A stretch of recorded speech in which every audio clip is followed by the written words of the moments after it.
mi Hringzo za tâm cara cả thái chẳng điên bi thu cắn lan ta chê xin không cắt linh dấu nô đi lung lom na van arang kan vai nan khu a say om de mi don pui ve ro kalan rul ha Hringzo ka tin Lalbuong ni zu na hin a chaleng dang han mangai na par klanin an leng dil a tring ten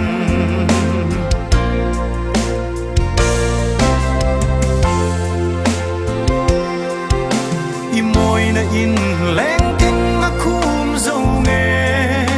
i sak ming moi za leng tin hanan sama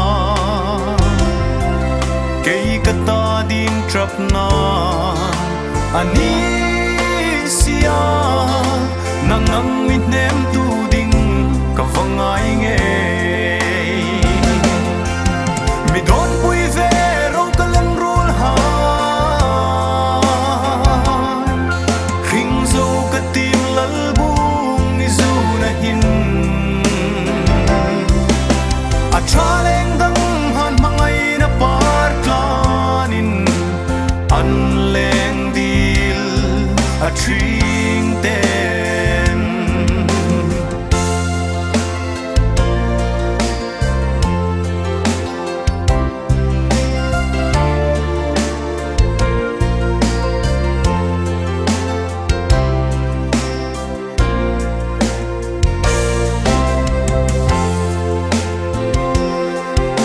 hang fir vel tum kalen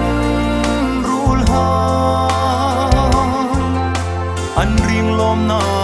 hung in her suk nok ta kei chung ka thlir ngok no a ba sam hle siu hi a sing mit hin ka lom a kim mani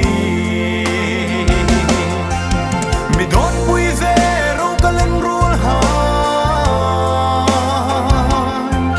Hringzo ka tim Lalbuong ni zu na hin a chaleng dang han mangai na par klanin an leng dil a tring ten